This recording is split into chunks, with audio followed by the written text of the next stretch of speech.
Okay, what are you telling me? Are you slow? Are you slow learner? And he said, Well, these are. well, he said we would like you to shave off the mustache. And he said, I'll give you a couple of weeks, whatever it was, to consider it. To think about it. And so I was home alone one day. She was off doing something. I don't know. I decided I was going to shave it off.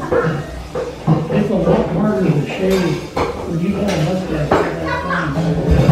There are more hairs there than usual are. Well, I shaved off half of it. I just shaved off, and I looked at it, and I was glowing in the other half. Well, I took it all off. And it took her a few moments after she got home to figure out it in her mustache. I had it for probably 30 years.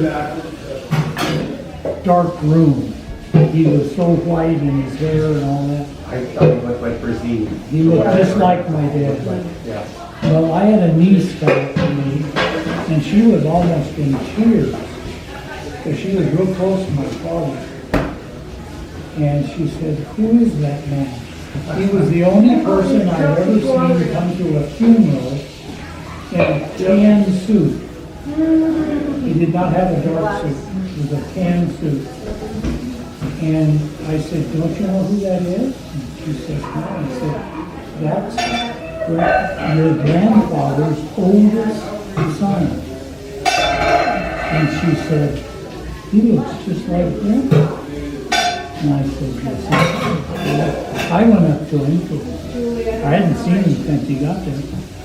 And I shook his hand, and when I shook his hand, I wouldn't let go of his hand. And I told him, I said, I want you to tell me who I am. He didn't know. And I said, I looked at him, and I said, the last time I saw you, you asked about interactions, I was 8 years old, and you were in a lieutenant's uniform, United States Navy. And he looked at me and I said, I haven't seen you for 58 years. Of course, I could have picked him out anyway. Just looking at him. But he after the luncheon, he got a picture of the 7 of us kids. The only picture that was ever taken of all of us together. We got a real funny one, and then we got one, a serious one. Well, I had a chance to sit and talk with him, and he was taking in all these kids, and there were 123, 124 grandchildren that were at that funeral. And he said, I mean, never. He's going to go crazy with his I really lost out on a lot. And that was a whole lot for him to say, because he was pretty clannish with his own kids. He never saw them. I saw, when I was on my mission in 1960, I saw a picture that my mother, well, I had pictures that my mother sent me. Gordon and Gloria came to San Diego, and this is when they had 4 or 5 of their 8 kids. And they were varying stages, kind of like your kids in age. Those were the only pictures I saw of him, and even then, if you put he and my dad together, they looked very close. There was a similarity between them. But I hadn't seen him for 58 years. Goodness. And Tony had seen him. Suzanne had seen him. Mom and Dad had seen him because they'd gone to Spokane. They'd seen him in Provo. They'd done everything. And I had never seen him in all those years. I never met his wife. I've never met any of his children. Wow. And he now has, of course, there were 42 when Mom died. I don't know how many there are now, as far as grandchildren and stuff. but Whatever they don't use, we'll just dump back in. How many grandchildren did you say were there? there were 123 grandchildren.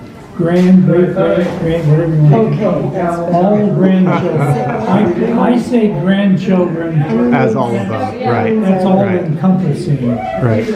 There were 69 girls and 68 boys Huh. when Mom died. It's a good And split. that did not include Gordon's 42. That was just her grandchildren and however long it went. So there were lots of people. In fact, we pretty well took up the Or cultural home? no, not the cultural Chapel. the chapel, the family. You know, usually you have two or three rows, and then we took the family took up most of the chapel. But it was. Were you there for that? We I was, had a yeah, real yeah. good, I had a real good chance to talk with him. That's where I first saw Gordon. And he was almost there. in Yeah. tears. He First said, and last, I right? really I- miss I- a lot. I don't know if anyone even told me again, as he described it, he looked as far as I ever remember Grandpa looking like. So I think I was able to pick it out just by seeing him. Mom Yeah. died in I don't know if I shook his hand or talked to him. I can't remember. Yeah, we went to London in 3, she died in 4. Yeah, I remember because she died when he and I were dating, so that was in 2004. It was in 2004, and at that time he was, Or sorry, I saw him not when Brazil died, when God, Grandma died, when Dolly died. 86. That's when I saw him. So he was young. Not Brazil, because I was 8 when Brazil And died. he died, So I saw him when Grandma died. You know. he died about 3 years She died 2 or years so before mine. later. Really? Yeah, 3 or 4 years after that. You said he was 86 at that He was funeral? almost 90 when he died. Wow. How old was Dolly when she died? She was 90, I believe. Grandma? Yeah. Wasn't she She 90? died a 91? week after her 90th birthday. Wow. So wait, was Gordon older than her? No. When she died, he was 86. He was like 86. So they were only 4 years. Yeah, just Because Grandpa was really old. He was probably older than him. his first marriage. She was Grandma. My mother was 19, and my father was 39 when they got married. And that set off a real They were 20 years apart. 19, 20 years, something like that. I Yeah. didn't remember that. And her He father, was 15 years. Hey, Dad, it was something like that. I can't, it wasn't 20. No, It was between 15 and 19 years difference in I thought it the. was around 15. I Yeah. thought it was 15 years. But he, Still 15. it set off a real that's what he movement said. 2 pieces of toast for you. with her father. Yes, We were asking how far apart Grandma and Brazil was. 16 years. 16 years. We were all wrong. She was 20, he was 36. Okay. That was my daughter. I had a 36-year-old. She'd get lost. I know. It wouldn't be, oh yeah, sure. I don't think I have one daughter and you ain't get Well, not only that, but he was divorced. Right. And Yes. that was back in 19, even worse. maybe that's where I get the 39. That's, the year 39 sticks in my mind. That's about when Janet was born, 39, 48, somewhere. No, because you were born in 40. I was born in 37. 37. You were born in 1940?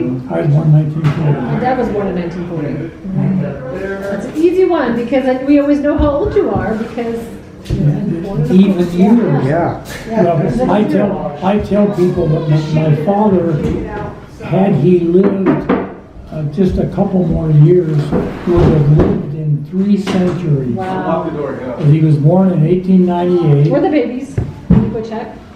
They're somewhere. They were downstairs, I didn't see them. Sorry, well, there's probably somebody changed with him. But He was they, born in 1898. 1898, he died in 1990. And so he was just, had he lived Pretty old. just a couple more years, he would have lived in 3 centuries. That would have been amazing. Yeah, that would have been pretty It amazing. was, Yeah.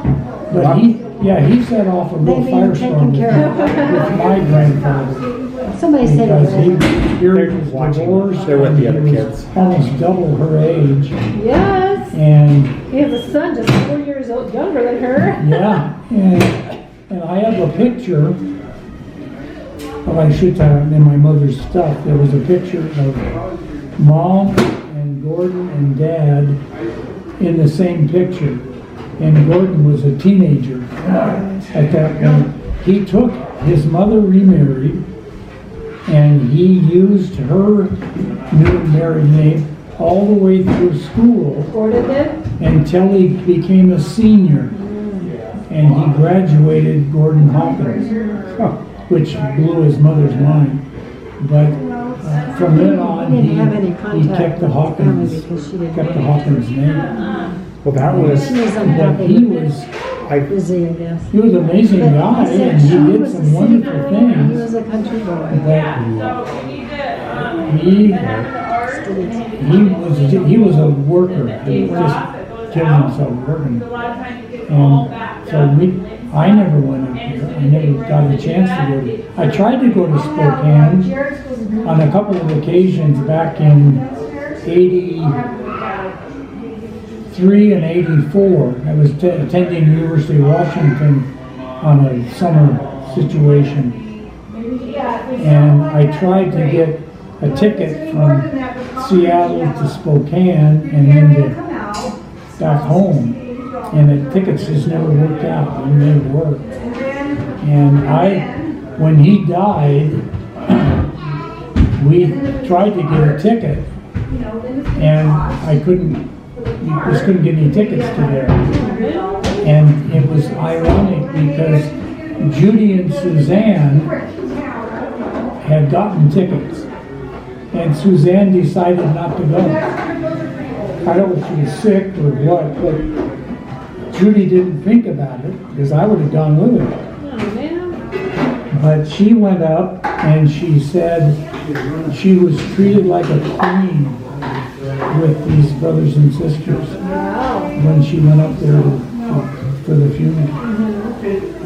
But I have a picture of his oldest son, who is a cabinet maker, kind of like my brother Daryl. Right. And he looks just like his dad, just all the features.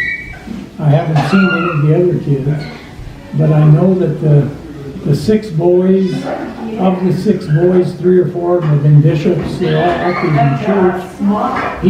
The one smart thing he did, I found out, is he bought a house in Provo. And then he sent all of his kids to BYU. And they had a place to live and have to worry about me. But he was quite, financially, he was quite smart, did some wonderful things. But his one daughter never married. The youngest daughter did. But his first daughter never married.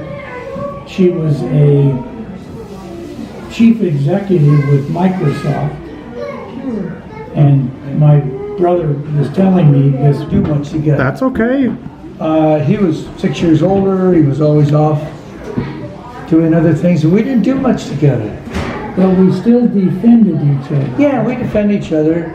Because we had a brother and a sister older that, let me tell you. And you can say what you want because they're not here to defend themselves. It was so a you battle. It was a battle growing up. Because the oldest brother and the oldest sister Give names. Which was Daryl Daryl and Janet, and then were Susan. just like that. Daryl was 12 years older than I. Janet was 10 years older than I. Okay. And she could do no wrong.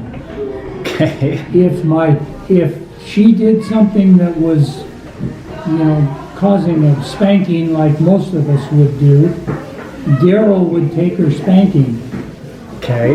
literally, and Dad really laid it on him. But you never did anything against Janet because you had to contend with Daryl. Is that because he would take her spankings? Or they were just best, they were real close to each They other. were just close, and he felt he was her defender. He didn't defend me. He didn't defend Tony. Didn't care about me, but he only had one thing with me when we were growing up. I think I was 8, and he was going to the Del Mar Fair, Okay. and my mom said, "Take Tony with you." I don't take him with me. I'm going to take him with me. He's a little kid. And I said, "Well, thank you very much, you turd." Anyway, so he finally relented and took me with him. That was the worst fair experience ever. He was in the Army, and we went to the place, at the fair they have these rifles, you have to shoot out the star. I don't know how much money he spent on that. There's always a little piece when they push it back. Everything else he'd get, and he'd get it again. We were standing there for hours. I'm just going, I'd like to sort of see the fair. Okay, we will in a little while. And then we'd spend another hour or two. And again, he spent a lot of money on it. And finally, we got away, walked around. I think I went on, he put me on one ride or 2 rides, and then we left.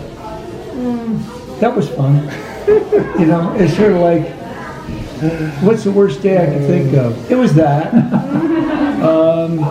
And that was the last time I ever did anything with him, ever. Prior to that, I can't remember. But the older boys, David and Daryl and my dad, sometimes would go to do things, Okay. occasionally. But you were too little. And I was small. I mean, they were 15, I was 9. Well, who wants a 9-year-old? That's true. The only time I remember they ever took me with them, ever, is that behind her house there was a hill where it was ripply. So was this when it was in the valley, or is In this the when it valley. was on the In the hill? valley. Okay. I didn't move up onto the hill until I was 11, Okay. almost 12. And there was a hill that we'd get these cardboard and we'd slide down the hill. But it's really bumpy going down the hill. And I remember going weird because the higher you went, the faster you would go. Yeah. Well, I decided I'm gonna really go up there. I can do it, and I did, and I just crashed and burned. I mean, I just got banged to crud up, and I'm on the ground, knowing I'm gonna die, and then afraid I wouldn't. And so then they came in the house, and my mom's cleaning me up, and they're getting ready to go to the movies. And in the other room, she goes, "Honey, why don't you take Tony with you to the movie?" "I'm taking him to the movie with me. This is my dad. I'm gonna take him." "Daryl, you want to take him?" "No." "David, you want to take him?" "No. We're all right." "Come on, take him." And so my mom twisted all their arms, forced them to take me with them to the movies. I really felt wanted. Anyway, we went to some movie. I don't remember anything about it because I was hurting so bad. I sat there through it, and they shared a little bit of their popcorn. And that was it. Just a little. That was the only time we ever did anything together, the men in the family, or boys. Well, because Mom and Dad were so active in church that we technically, when they were gone, kind of raised ourselves during the evenings and stuff. Which was most of the time. And because Dad was the first bishop in San Diego Right. back in 1940. I guess it was 1940, because we moved to San Diego when I was 3 months old. We lived in Santa Ana. And he was the first bishop, and so he had things to do. Mom was in the State Relief Society. They were in all these different things. And we didn't live anywhere close to anything. we were out in the country, so to speak. And so Literally.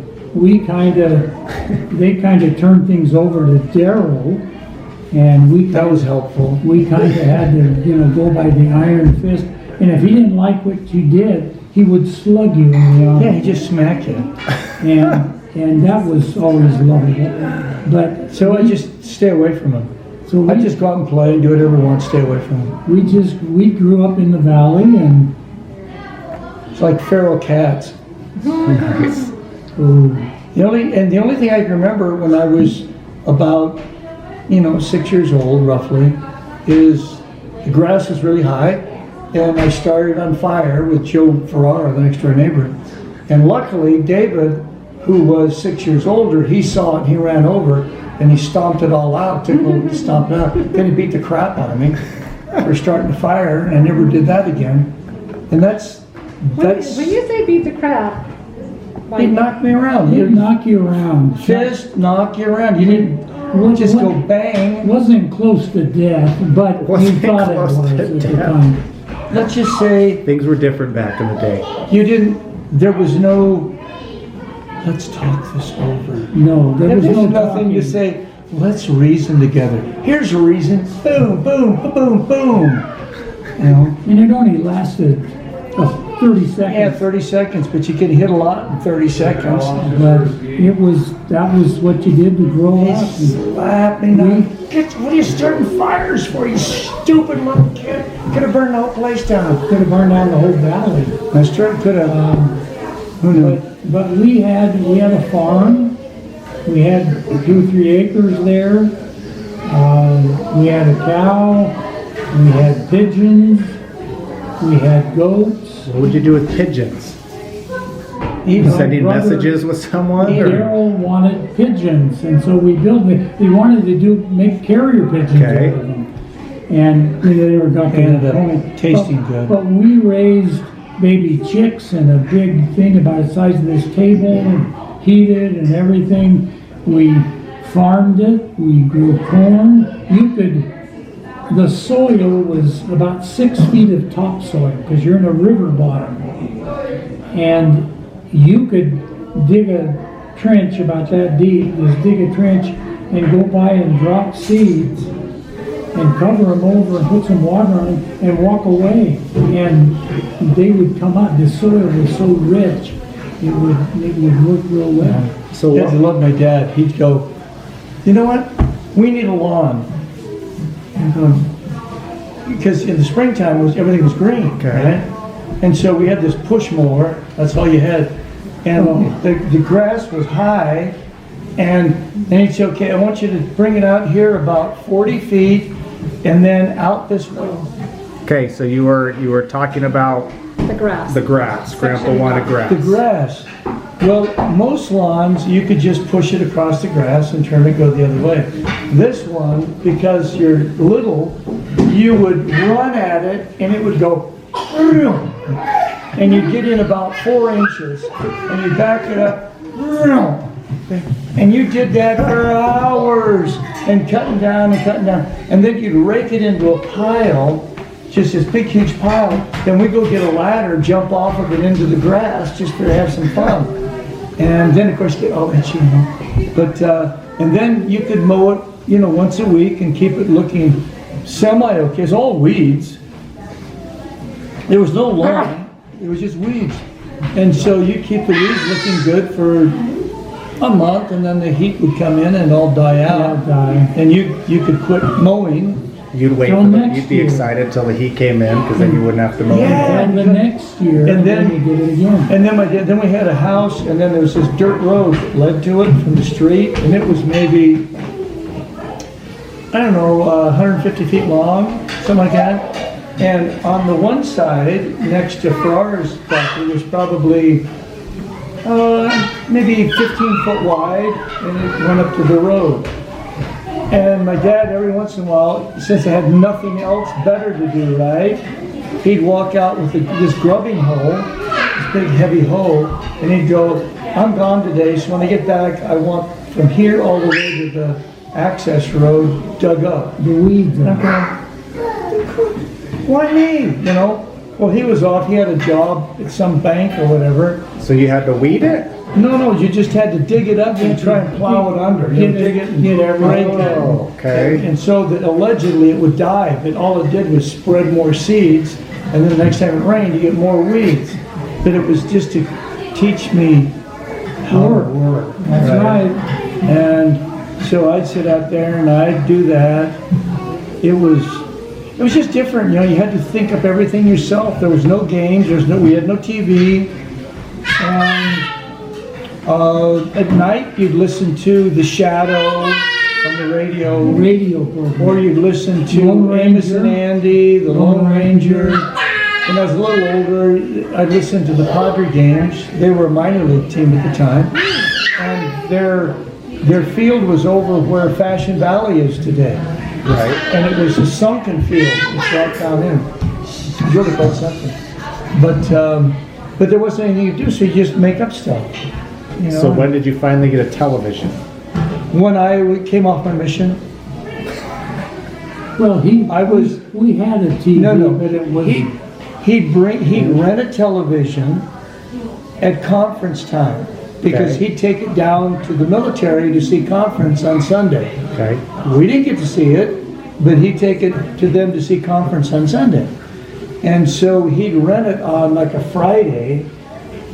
And so for a day and one night, we got to watch TV. And we just stay inside and just watch all these pros. We never got to watch any of it. And then he'd take it in, and Monday he'd take the TV back. And twice a year, we'd get to watch TV. it was black and white. Right. Yeah, all black and white. But there was one event down in the valley. He probably doesn't remember because I was about 12 when it happened. We had a septic tank. We were not tied into the sewer. Okay. And the septic tank was technically it was right next to our bathroom and where it was situated. Okay. Well, like he said, our property from where that septic tank was to the street was about 150 feet. It was my job at age 12 to cut a furrow. Didn't have any machines in Right. it, Your hand dug it. about that wide, and I don't remember how deep it was, but it had to taper down. You know, sewer lines. If So they it don't, had to carry it the. had to carry that Okay. stuff out. Got it. Well, I dug this thing, and I thought, man, I had really won the prize. you Okay. know. And the prize was that if I could get that done, I started on a Wednesday or something, but if I could get that done by Saturday afternoon by 2 o'clock, I could go to a movie that I really wanted to see, and everything would be fine. Okay. Well, I went out there, and I'm telling you, I didn't have a level or anything. Right. Man, I thought I had that thing just perfectly lined up. Dad came home about 1 o'clock. So it was by the time Grandpa got home was the goal. Yeah, Okay. That was the Okay. time I had to do it. So he came home, and I'm sitting there just, you know, my chest is showing how smart I was. And he looked at it, he got in it. It was, I don't know, it was probably 3 foot deep. But he got in the thing and he walked it, and then he came back and he walked it and came back and he said, well, it's not really tapered. It was pretty level. Okay. He said it's not really tapered, and I really must have looked forlorn, and he said, I'll let you make the decision. Okay. If you think you really did this, you can go with this to the movies. If you don't think it's done quite the way it should be, you can finish it today. He wasn't one great on compliments. As they were driving away with Daryl and Janet Uh-huh. to go to the movie, I was standing in that ditch, and I spent the rest of the afternoon trying to taper the thing down. When he came back, he said, okay, that's the way it should be. So you missed the movie. And I didn't get to see that movie for, oh gosh, many years. I even bought a copy of it. Do you remember what it was? I'm trying to remember the name of the movie. But it was The Yearling. The Yearling? The Yearling. It was about a little deer. And it had Gregory Peck, and I can't remember who else was in it, but he was the main character. And it was about this small deer. It was about a young boy, about my age, and a small deer. And I'd heard the story about it, and I wanted to see the movie. Right, but you missed it. I didn't see that movie for at least 20 years. And I finally hear, a number of years ago, I have quite an extensive VHS DVD collection. Yes. And I found it at a garage sale for 25 cents. Right. And so I have a copy of it at home. But I can still see that furrow in my mind. Okay, so did it work when you? Oh yeah, when they came in, the guys that put the pipe in were very complimentary. And after they put the main pipe in, you could see the band. I mean, you could see how it, The grade as it went. how it just barely graded. It probably wasn't, 6 inches from where I started to where it ended, but Right. it tapered down at that point. And we finally, when I was 12, we finally got a sewer line. We didn't have to worry about that. Oh, it was smelly stuff. That septic tank was crazy. But that's, I liked it to where the trash, you had to dig holes to dump the trash in. So we'd dig this hole and dig it really deep, and then we would get the trash and dump the garbage down in it and then throw some dirt on top of it. And you just keep doing that for week after week until it would fill all the way up. And then we'd cover it over and then we'd dig another hole. So where was this in proximity to the house? oh, it was probably 50 to 75 50 feet away. Okay. Yeah. And you dig the hole. He goes, we need a new trash line. You guys tomorrow when you're out there, dig the hole. And Well, so it took a long time to dig. He makes it sound terrible, but the soil, Yeah, It was pretty fun. terrible. It was really tell you, fun. 6 feet of topsoil digs much simpler than caliche clay like we have in Albuquerque. Well, it wasn't the 6 inches of topsoil that was the problem. It's once you clear the topsoil, it wasn't, now it wasn't Since you're granite. in the riverbed, you get the rocks. Well, it and- wasn't granite and it wasn't, it wasn't super dense, but for young kids, it was a lot. It was hard. And you just go So how- dig it, So the hole would be how deep? I don't know, be 5 or 6 feet, or 10. and you'd have to have somebody help you climb Yeah, out. you'd have to get help out, otherwise you're screwed. Yeah, You run across there at night in the dark, and whoosh, disappeared. but we did one thing that was really stupid. I think I told you earlier. These are the stories I like, so yes. We decided we were going to be cave diggers. Oh, yes. Do recite the story And again. we dug a cave, we dug a hole, and we must have gone down, I don't know, 2 or 3 feet below the level of the ground, and then we started a tunnel. Well, we went out, Dig away. that thing was probably, I don't know, 100 feet long, and then we built little tunnels off from it so that we could have a place to play. Go crawl through them. Well, we were in there one day when it started raining. And I finally said, I think we kids better get out of here, because I wasn't sure, I just had a feeling. We all got out, went in the house and did something, and it really rained really hard. When we came out the next time and the rain stopped, the whole tunnel, the main tunnel, had collapsed. And we would have all been killed in that tunnel. But what do we know? We're just little kids. And take a joke. It's like swinging over the side, trying to repel off the edge, tied onto a bush. and about a third of the way down, it broke. And I'm trying to run down this thing, hit the bottom splat. Joe goes out there, "Are you okay?" "I don't know, man." And I get up, and then we looked up and go, "What else could we tie it on to?" Well, you didn't learn very quick.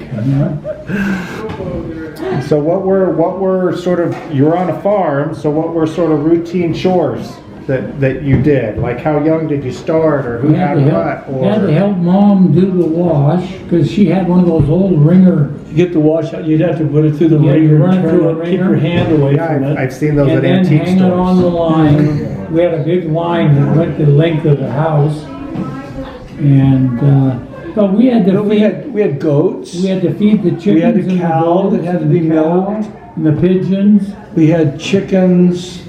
We had, for a long time, we raised rabbits. We had about 1,400 rabbits. So we'd skin them and kill them and eat them and sell off the pelts. Really? Yeah. You said 1,400? We just want to clarify. We had- Where did you keep all the rabbits? They just had We rabbit had hutches. we had Look at cages, all these hutches out there. and every once in a while, one of them would bear young. Uh-huh. Well, wire They'd fall is through. porous. Their little legs would fall through, and the coyotes would come Take from the up in leg the off. canyon and just chomp them off, We'd have to go out in the morning and get rid of them. clean them up. But yeah, we had rabbits. We had a huge pear tree in the one end of the property. But we would grow corn and tomatoes every year, and that stuff was We had lots of cats for a while, lots of cats.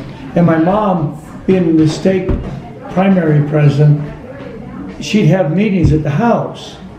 And every time she'd have meetings at the house, the little kittens would run under the cars. And then they'd start the engines, and the little kittens would freeze, and they'd back up and they'd run them over. And they'd hurt them, they'd be squirming. So I'd have to go in and get the rifle, the .22, and take them out back and shoot them. And dump them in the hole. Dump them in the trash hole. Yeah, it's put them in the trash hole, Put some dirt on it. And today, nobody would even know that happened, because there's an entire foundation on that property, and they have buildings there. And they so have, Never gonna know. that's right. Okay, so you all killed the rabbit. So at what age was this going on with the rabbit killing? Dad did most of it. Yeah, he did most of it. We'd help him, we'd yank on the skins, and then you stretch them over Stripping these them from metal, behind. stretch them out, stretch them over and pull them. I don't know, I was probably, I don't know, 6, 7, Yeah, we were all involved. you know, and you just go help when you could do it, and he'd say, No, they were skinning rabbits at 6. I'd shoot the guy. When I take the cats out to shoot them, kittens, when they got hurt, I was probably 9, I guess. Shooting at 22. 8 or right? 9. 22. It's a little different. Take the Yeah, 22 animal out and cat. shoot them. I mean, I'd have to shoot, so, but it was the most humane thing. You couldn't let them just squirm until they die. You have to kill them. But we had, They were gonna die anyway. in front of the house, there were 2 large mulberry trees. I don't know if you've ever done anything with mulberries. And next to them, we had 2 oleander trees. We learned very young that you don't play in the oleander tree and lick your hands, because that's got deadly poison. Okay. But we would get up in those mulberry trees, and they were full in bloom. We'd come home looking like we'd been in a war, because we had mulberry juice. They're just stained. They stain everything. Stained. My it mom would stained all go. your stuff. My mom used to.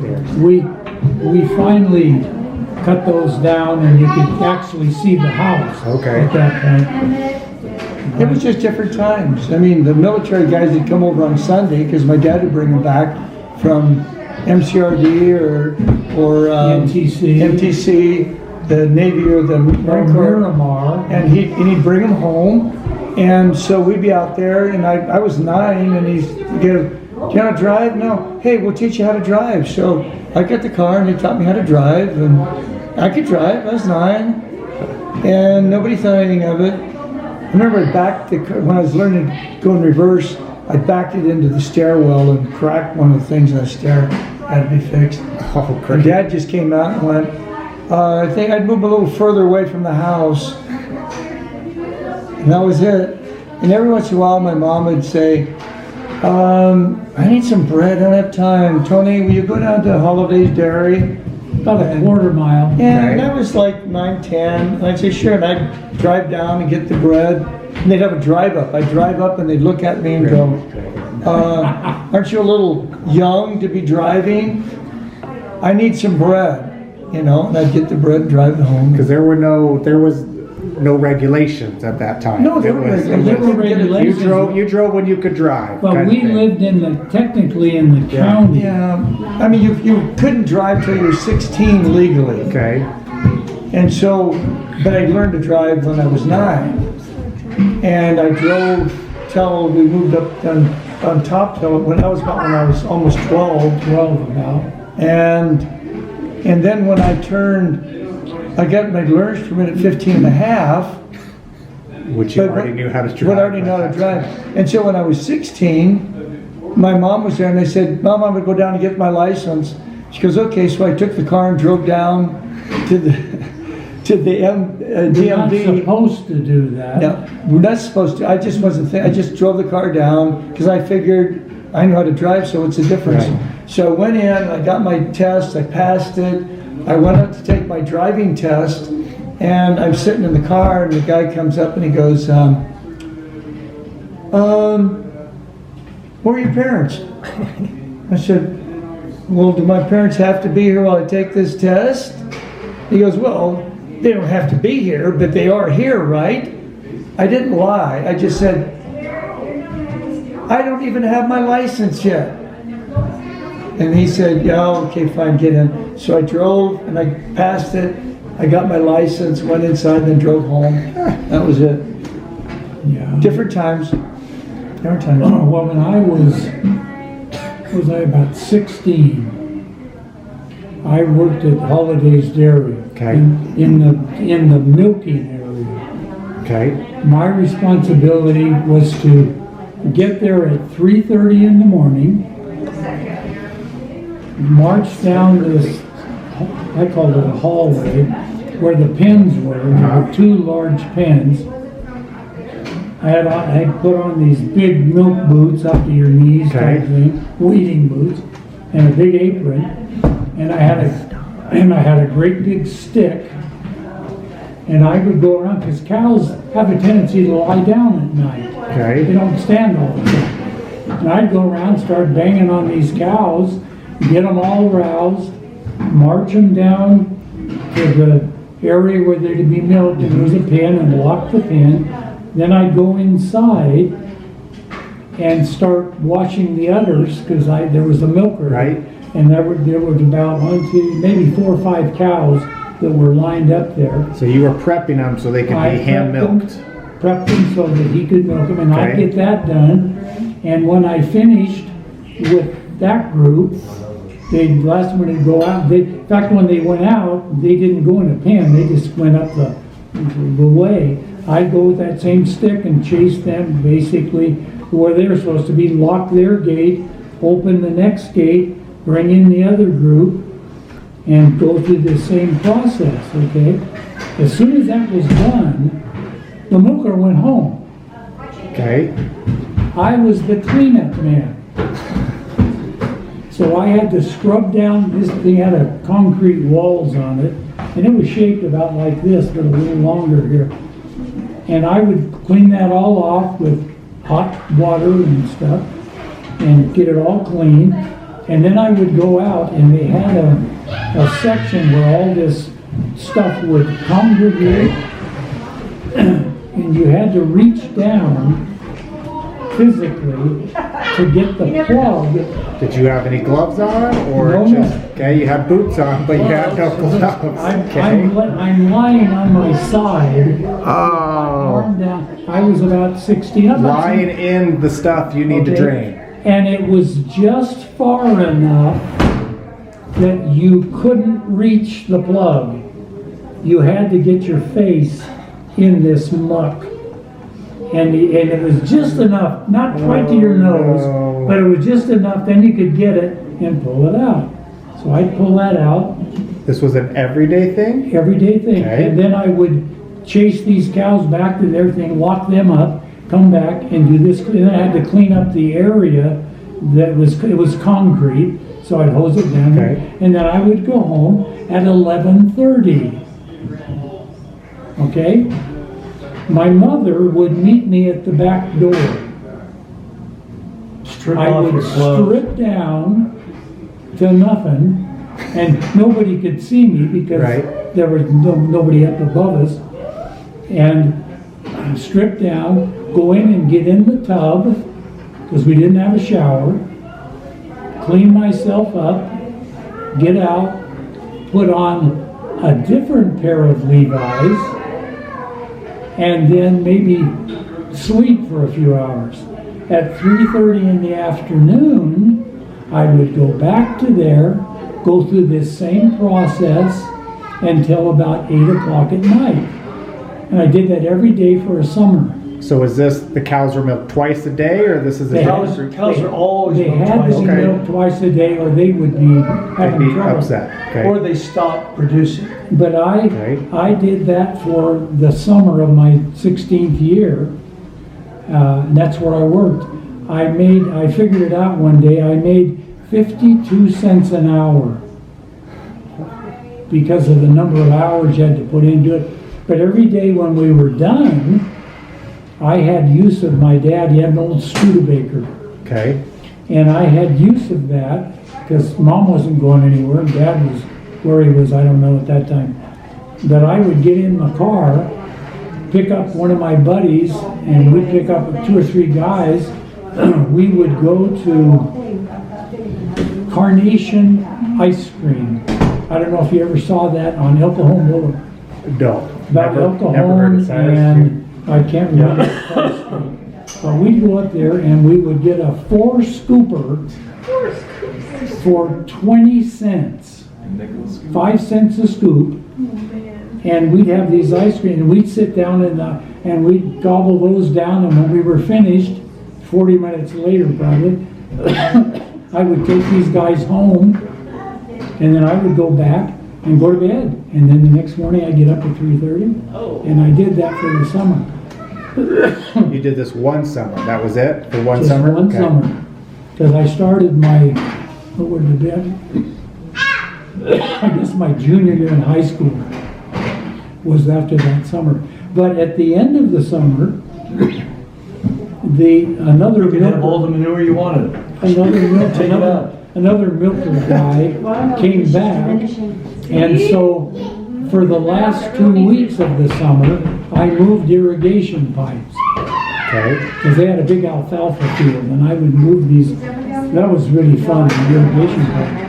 But these clothes, I'm gonna tell you, when I finished all that, I would come home at night after it was over, go through the same process, strip down, take a bath. I was furnished by the end of the day.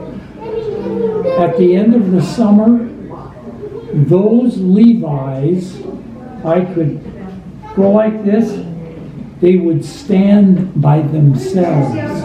so you're saying you never washed the Levi's? No. They were washed every day, Okay, twice a day. His mother would strip him down. But they had so much stuff that was weighing on them.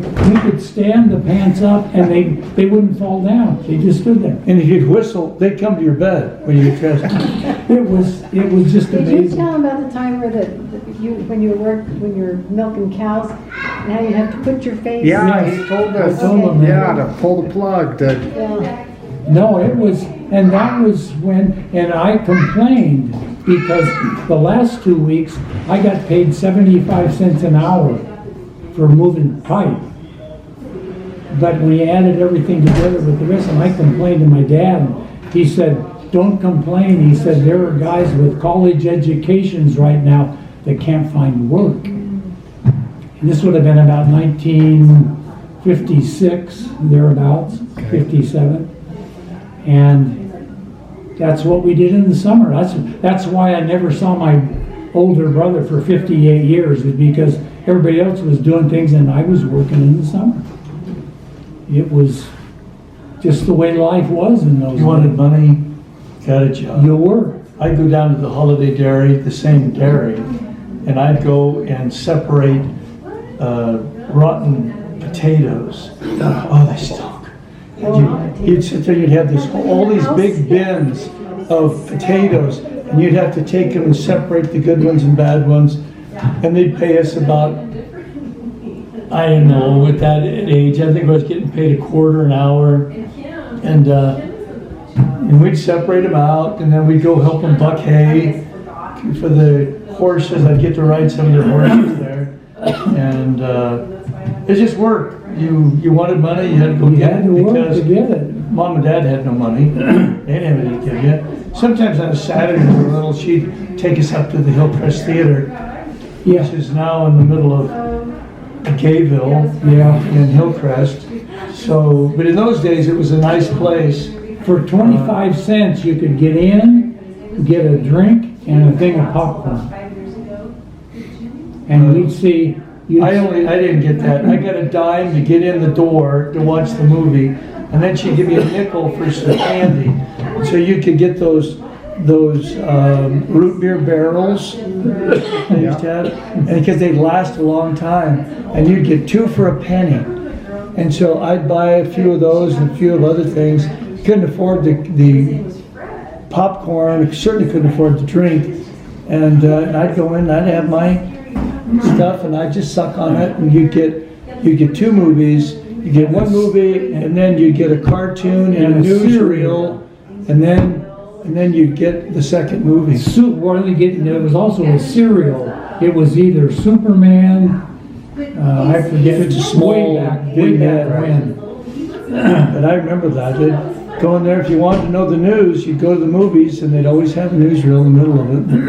I'd look up there. And the TV used to always close with the national anthem at night, and then it would be clicked off, and the broadcasting would stop at home, the TV at home. But it always had the national anthem. It was a different era. So what did you do with friends? What stuff did you do with friends? Friends? Yeah. Any Cows friends? and He didn't have Whatever. I don't know. He didn't have any friends. He very seldom had people down at the house He had cattle. because they would have to walk up the hill to go home.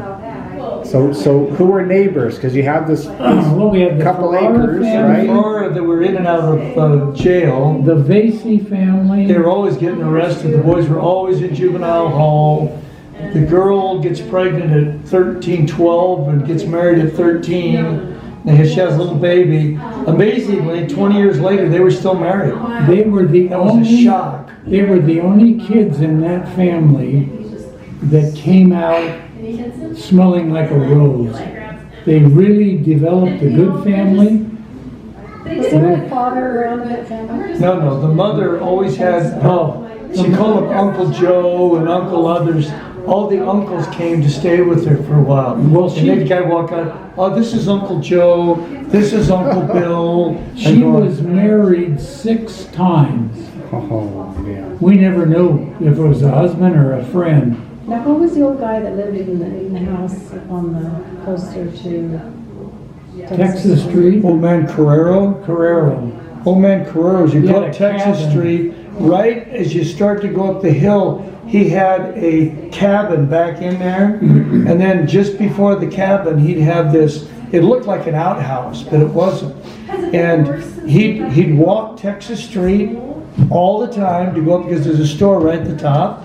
And you always see him walk up Texas Street. And he was an old man then. And they'd walk back with whatever he needed. The meat he'd take into that little shed and he'd stick it up on the wall so the rats couldn't get it. And then he'd go into his house, this little shack that he had. It was a log cabin. Yeah. And when he died, they found out he owned so much land down there that he was saving it for his son.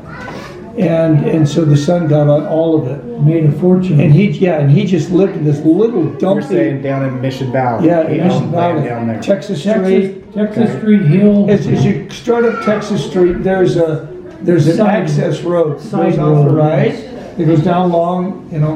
Well, right at that turn of that road, that's where he lived right there. Now, is that still Texas Road, or have they given it some? No, it's called Texas Street. I don't know. It was the only place in San Diego Very before the freeway technically came through where there was a stoplight at the base of Texas Street and Mission Valley Road. There was a stoplight. That was it. That was it. And then they decided to widen the road and they took that out and of course made a change to That's the. your, But you were talking about friends. Yeah. On our left, we don't even know who was living on that. between our And how house close and to were the west. neighbors to you guys? The Ferraras were adjacent, contiguous. Yeah, that was the only one. Everybody else was like an acre, The 2 Vasey acres, 5 family acres. was next to Ferrara.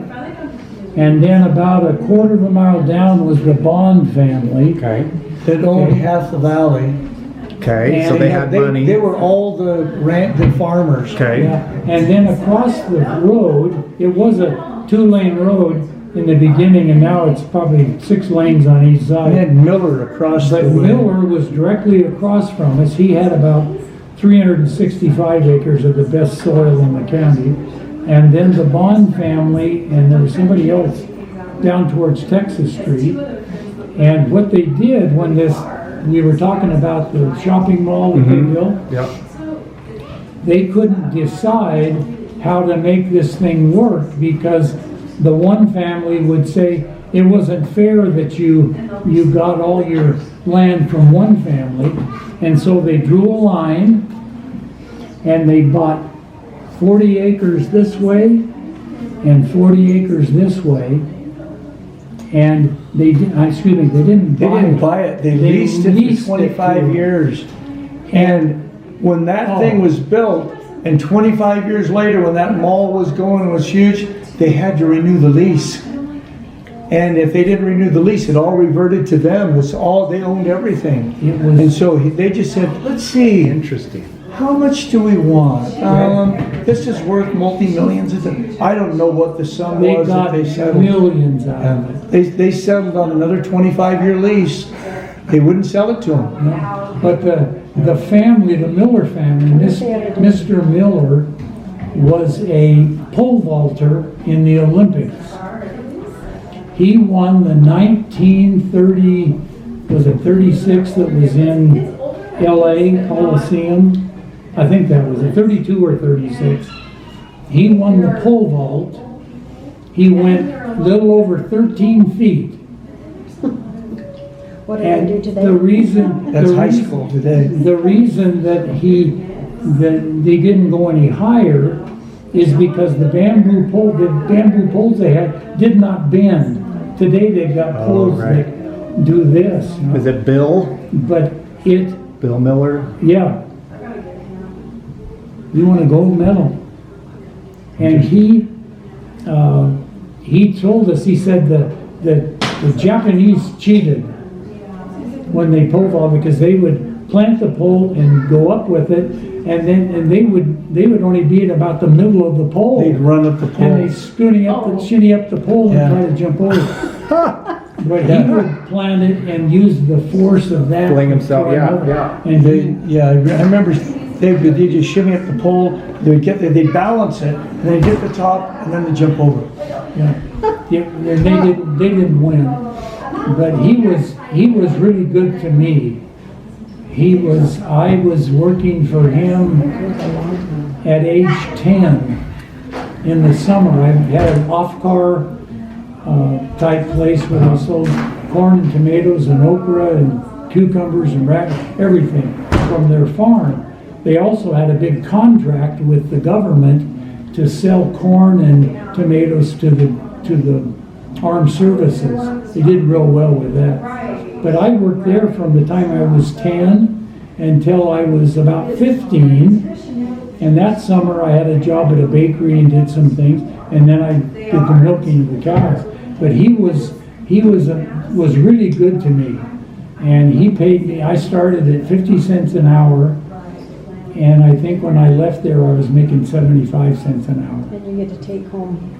And I could take home as much corn and tomatoes as I wanted. And of course, there were a whole crowd of people across the street. We didn't have to worry about that kind of stuff in the summertime. Great. It was really nice. And when I worked at the bakery, oh, that was even better. I could bring home 6 or 8 dozen donuts a night if I needed to. Right. But that only lasted for a few months and then didn't do that No, again. we got sick of donuts. Yeah. I mean, we never got them. And then we brought them home, we scarfed them. And then the next day he'd bring another one, and we'd have a little less, and then after a week or so, So we don't want any you might have one, or we don't want any more. And he just got tired of donuts. So before we wrap up here, share with me some of your most memorable or funny or brutal, whatever you want, stories about growing up with Grandpa on the farm, interactions you had with him as a kid. Everyone likes hearing about stories about their dad. So he was very good with farm animals. He was good with any He's not animal. afraid of animals. But that was the thing about our dad that always impressed me. He was not afraid of anything. And he used to tell us, I remember once we did something and I tried to scare somebody outside, the kids outside. He took me in and just got out his razor strop and gave me a few whops and said, "You never scare people because it never leaves them." And he discussed with me what his brothers, he was the youngest, what his brothers would do, because when they came home, when he would go anywhere, to come back to their property, they had to cross a cemetery. Okay. And his brothers... This was in Benjamin, right? This was in Benjamin. Okay. I think I've been to the cemetery. Okay. There's a lot of Hawkins They would- buried there. They one time he was coming by there by himself. They had a fresh Very open pit. open pit that had been built for a funeral. Okay. And he was walking by and they jumped up and scared him, and it just really did him in. And he finally said, "I learned not to be afraid." Interesting. And so, You're told about how good he was with servicemen, how he, Oh, yeah. anything, how he worked with servicemen? we talked about that, but Okay. he could, at one time, his chiropractic wasn't doing well. I mean, during the war, he had to find another job, and so he became a driver of a butane truck. They don't even sell butane today. Now it's got a different name Right. to it. But he would go up in San Diego County, up in the mountains there, and people up there didn't have natural gas in their homes, and so he would fill their butane tanks with this butane. And every time we'd go there, I'd go with him. When I did go with him, he'd always, up in those county areas, there were always people with big dogs, big, ugly, mean dogs. He was never bothered by it. He'd get out of the truck, they would come at him with gnashed teeth. And he'd just kind of look at them and smile and go right about what he was doing. I stayed in the truck. I did not come out. Still stays. All they would Still stays in the all they would have to do is smell me and I'd be meat. But he was not afraid of anything. And he wasn't afraid of people.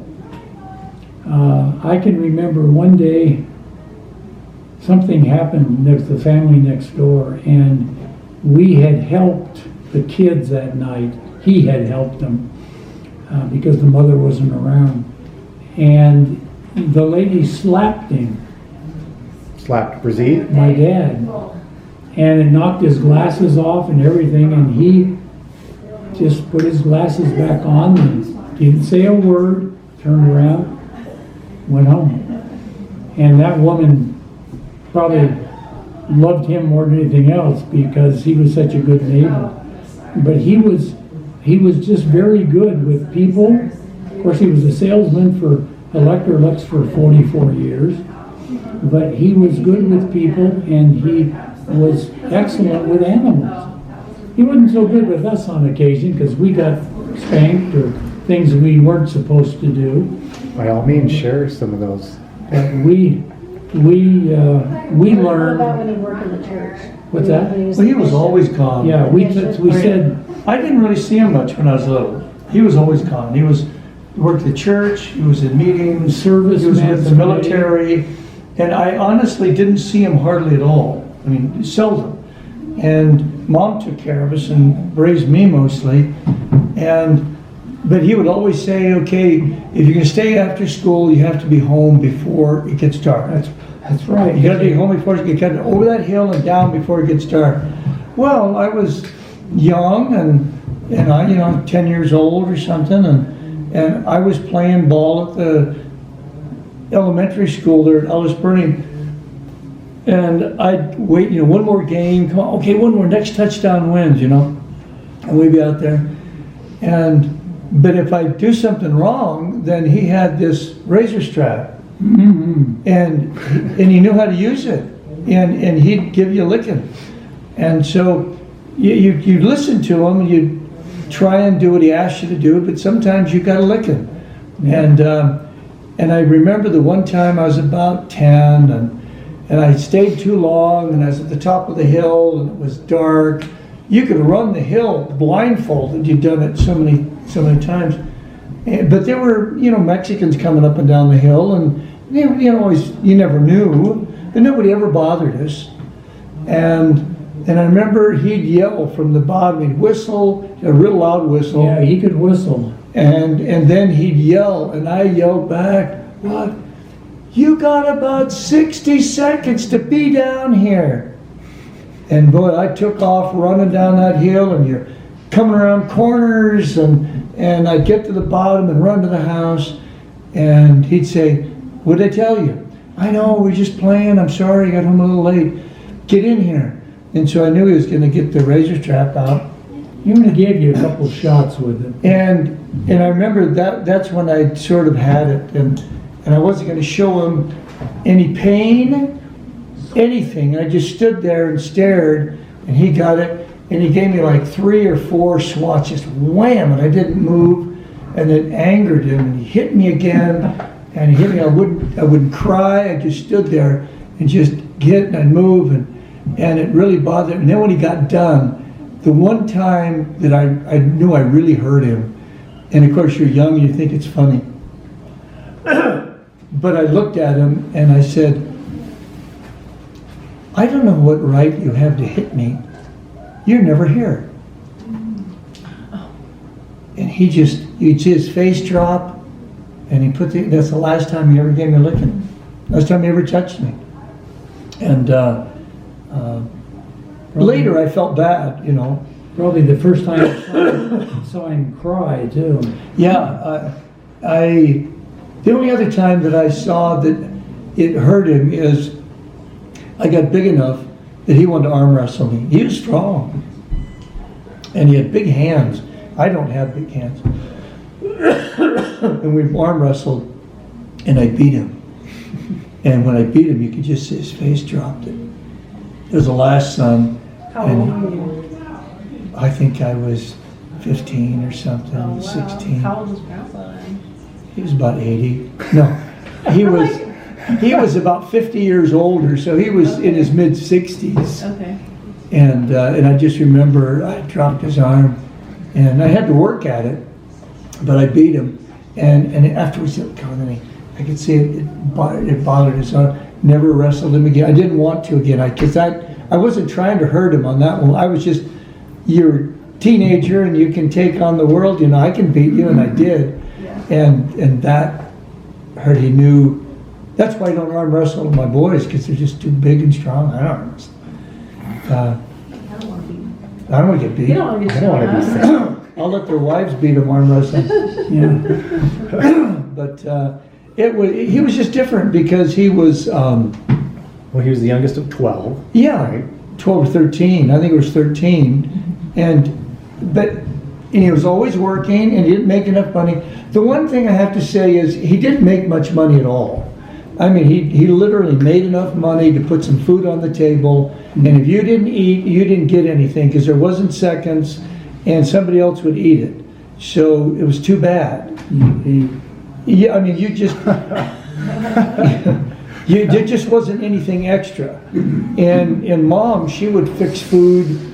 You'd come home and there'd be a pie or a cake or something. You go, oh, great. No. That's for such and such a family. They just had a baby or she's been sick. And we go, what about us? And because we didn't get many of those things. But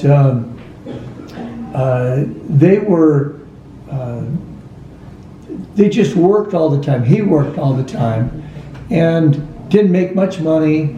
And I'd be in bed. And I just remember I was like 8 years old, and I'd be laying in bed, and she always did the bills. She'd always get the bills. Okay, I'm doing the bills, honey. Let me have your check. I'd lay in bed, and a lot of times he'd give her the check, and I'd hear her say, honey, is that all? And it just, as a kid, it's just like stabbing me. I'm laying in the bed going, oh, I felt so bad for him because I know how hard he worked, but he didn't make much money. And then when I got out of college, I had a chance to work for this seminary. I wanted to go to Seminary Institute. And Brother Maxwell was the head of the church education department at the time. And he said that I'd seen him a couple years earlier. He said, yeah, I've got a job for you if you want to work with it. When you get your senior year, come talk to me and we'll. So I'm finishing up. I went in there and I said, Brother Maxwell, I wanted to see if you still have a job. And he said, yes, I do. He said, I need somebody to be in Price, Utah, down southeast, down the mining area. And he said, you're going to be the only teacher, you'll be the principal, you'll be the teacher. And I said, well, great, when do I start? I go, well, they have training this summer, because it was the end of school year, training this summer, and then you start in August. And I said, great, I'll okay, fine. And he said, come back next week and we'll fill out the paperwork. So I started to walk out of the room, and I stopped and I said, Brother Maxwell, just wondering, because my wife will ask, what does it pay? I didn't ask. And he said, it pays $4,300 a year. And I said, $4,300, that's a semester? I said, no, it's not a month, but that's per semester, right? That's $9,000 a year. He goes, no, that's for the year. 43. I said, $4,300 a year? I said, that's like $325, something a month. I said, Brother Maxwell. And when he told me the number, what did I hear in my ear? Brazil, is that all? I just heard, it hit me. I said, I can't do this. I said, Brother Maxwell, I make $600 a month now working about 5 part-time jobs to get through school and take care of Julie and David were little at the time. And I said, I get paid $600. I can't go home and tell my wife that I'm going to get $325 after getting out of college. He goes, well, every year they'll pay you an extra $1,000. I said, so I'm going to work the next 2 or 3 years to get up to what I make now. I said, I'm sorry, I said, I love the Lord, but I already have an acceptance into chiropractic school. Yeah, I said, I'll serve the Lord in another way. But I said, I'm sorry, I cannot do it for that amount of money.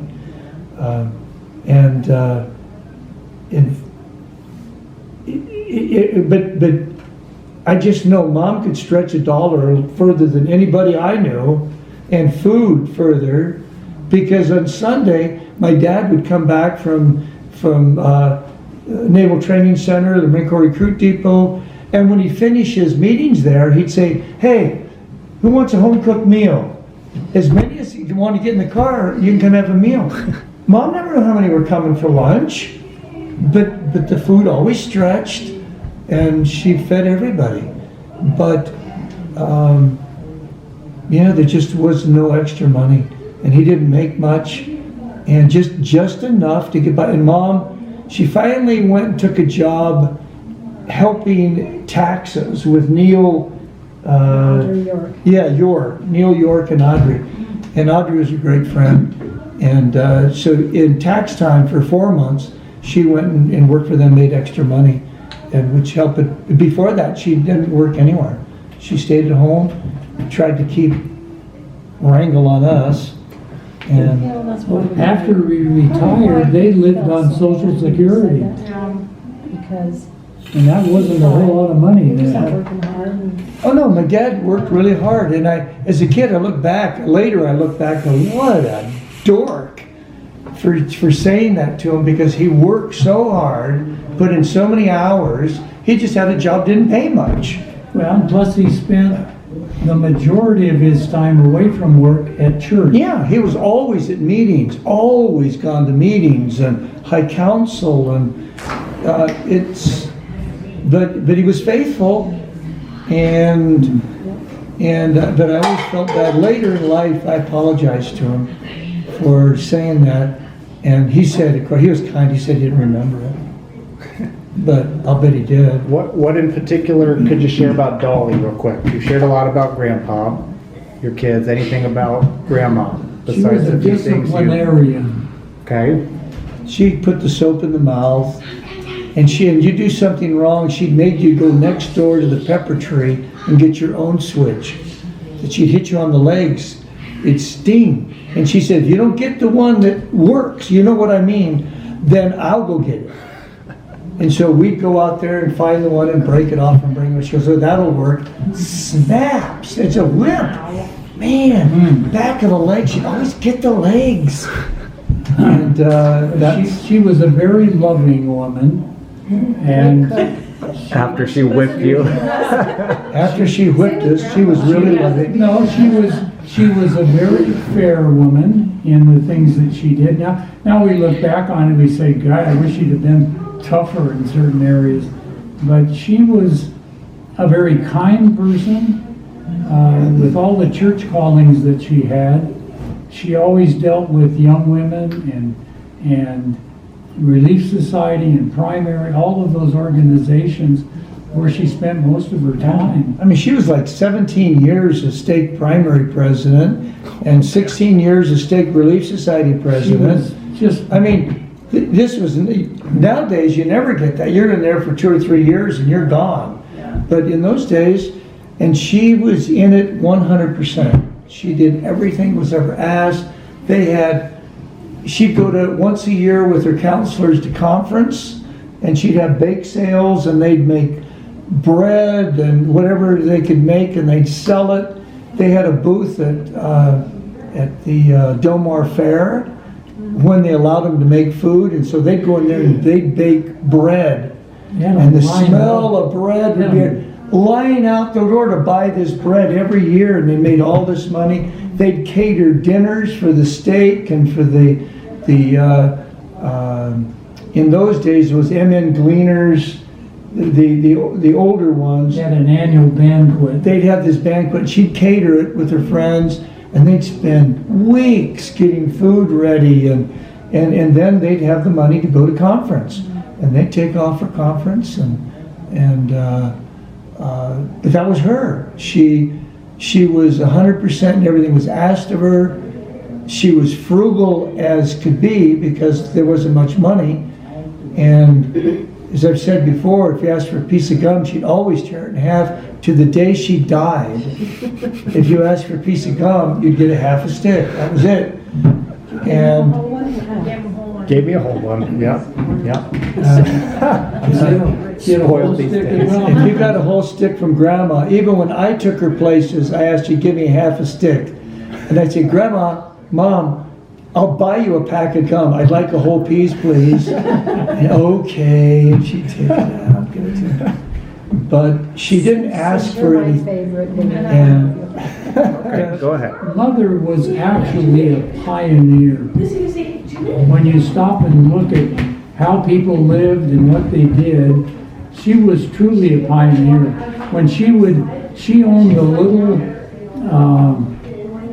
was it a Hillman? What was the name of it? She had a little car that Dad bought for her. Carmen Dia. Huh? that was later.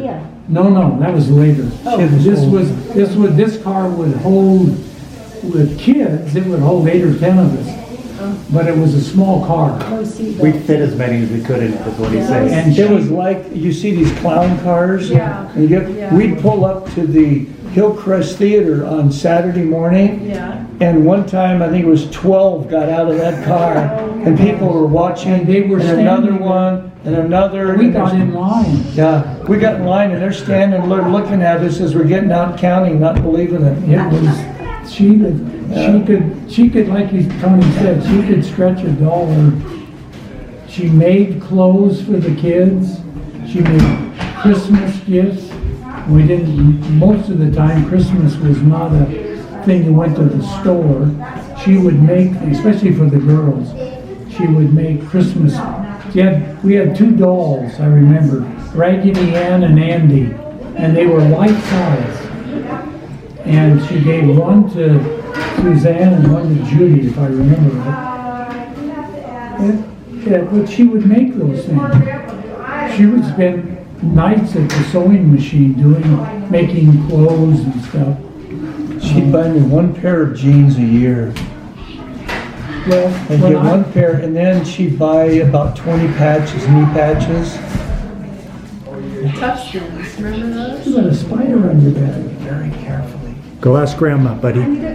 She doesn't know the word. You were saying something about Grandma's sisters a few minutes ago. She had two sisters. Her older sister died when I was about 15. Okay? She died of tuberculosis. And we all had to go in and be tested and checked out and everything. Her other sister, and that older sister had no children. Okay. The younger sister had 3 children. Her name was Molly, the older sister's name was Molly. Well, Maudie was the oldest sister, and Beth was the younger sister. Well, you met Peggy. Yes, I met Peggy. That's the youngest child Okay. of my mother's younger sister. Okay. And Gary and Bud are the 2 older brothers. And they have been, all 3 of them have been fairly active in church and all of that. Very well. And the mother, she passed away. God, what's her name? Many years ago. But she died before my mother. Oh, okay. And so Mom was the last one of the family to go. And, but her parents lived in Long Beach, which was only an hour and a half, 2 hours away. And we would see them on occasion. But she was just a marvelous person, a great wife and a great mother. And she just knew how to work. And Her dad was not happy when she married. Her folks were not happy when she married your dad. Oh yeah, her father was, Briefly. Yeah. her father was in arms when they started dating. And your grandpa used to walk down he'd leave the house. Yeah, Grandpa, Grandma would call and say, Grandpa's on his way down. he would walk from Long Beach to San Diego. Brazil Wood? No, my Oh. grandfather. Oh, Eli. No, No. Who am I mixing up? Barnes. Barnes. Henry Barnes. Grandma's father. Oh, okay. Henry Okay. Barnes. Barnes, He would okay. walk, and we'd get a phone call, be expecting sometime. He'd walk that 100 miles in a couple of days. I mean, he was quite a guy. But when he'd arrive, he'd have a sack over his shoulder, and he'd have hubcaps and soda bottles and stuff in it. And he would give those to my mother and tell her to go get money for him and stuff. But her dad was, I wish I could put together some things about her father, because he was he had quite an interesting life. Right. But she came from a very humble beginning. She was born in Salt Lake. Dad, of course, in Benjamin. I'm not sure, well, I'm sure they met in California where they got married. Right. but she was just a hard worker and extremely active in church. Once Receptions and everything. a big truck pulled up. I mean, a big high stack truck. And a couple of guys started taking tables off of it and lining them up in our backyard Okay. and putting paper on them and all this. We must have had, oh gosh, I don't know how many hundred people, a couple hundred people there for lunch that day. And we had corn on the cob and tomatoes and all that. But they had some kind of a steak outing at our house. And I remember the day, Which house? Down in the valley? in the valley. Oh, wow. And I remember You need to come bring more context to Grandma's life. I remember one day one morning we got up, and there were, I don't know, 35 men and maybe 5 or 6 women standing outside where our cars were parked. And this is in the valley, right? This is house in the valley. Okay. They painted the whole house. Came in and took charge, and they painted that entire house. And Mom and these women that showed up fixed the meal for all of these men that had come to work.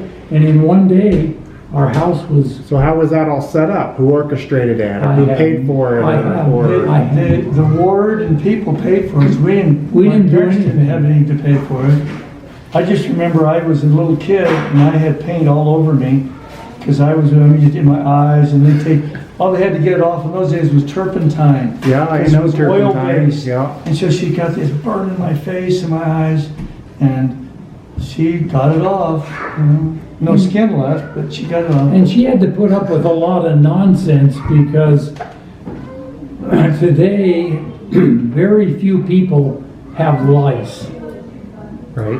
Where we lived, you could get lice real easy if you went in some of the chicken areas and stuff, chicken coops and stuff.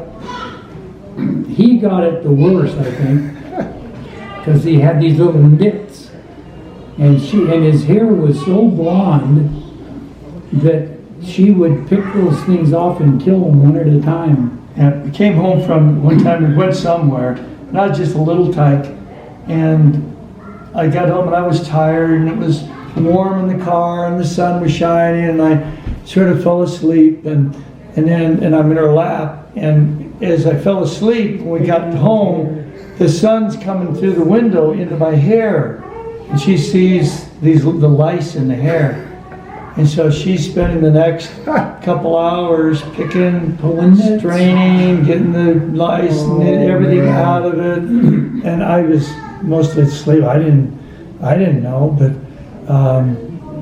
she put up with a lot because it was just as a house. And so when they sold the place, then she got to pick the house they moved to. And in those days, you could buy a house for $7,000, you know, a pretty nice one, $8,000. And the one she picked that was right over the hill from where we lived, you could actually, from the house, look down and almost see the property where it was. Okay. We had these big picture windows, and it cost $24,000. And That was a lot of it money. was a lot of money, and people are going 20, but they wouldn't have had it had they not sold the property. And they had to sell the property because, just like all cities do, they want you out. They want a commercial. Forcing out, So they changed everything to commercial zoning. So now your taxes quadrupled, and my dad couldn't afford quadruple taxes, and so they were forced to sell like everybody else in the valley. They sold out. But they were able to pay cash for the house, And a car. so they had no house payments. Great. They were able to furnish the house and still have about $10,000 left over Yeah. Wow. when they sold that house. Oh, Yeah. when did you live in Delaware? What? Is on Delaware Street. There's a block That's from my wife's Delaware. house. You're talking about the Delaware house? No. We lived in Delaware. They were in the Delaware house during the war. Before Mission And then they went Valley. down into Mission Valley, and then we moved back up That's right, because you were right tiny a block from where they used to live. Yeah, Delaware Street came down the dead end and Harvey Road came right around it. It was only a block long. And that's where, from 12 on, I grew up. And Harvey Road. Harvey Road, and that was her 4667. that was her house, and she loved it. And they lived there for how many years? until she was 90, and then it was sold for. She tried selling it a couple years earlier for $350,000, and people wouldn't buy it. They thought it was too much. 2 years later, after she died, it sold for $800,000. 750 something thousand. Right? That is crazy. And 2 years later, I'm going, how much? You know, it was quite something. Wow. And the guy who bought it was on the San Diego School Board, educational guy. I don't know what kind of money he made. Well, you tell how good of a neighbor she was. to Oh, Polly she was a great, she had great Who's neighbors. the gal across the The street? neighbors on all There was sides. Polly, there was Angie.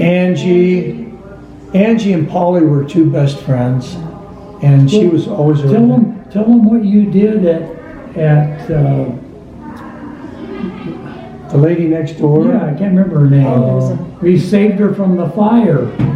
Yes, do share. I don't know the story. Really? No. You're hesitating, so tell the story. He got his picture in the paper, he got a check from the city. Come on, tell them. I was. This is your time to You glow. were, Yeah. you were about I 12, was 13. No, I was. He was a little older. I was in high school. He's a little older than that. I was a junior in high school. Okay. I had an early morning paper out. I needed money, and so when I started 7th grade, I got an early morning paper out. Okay.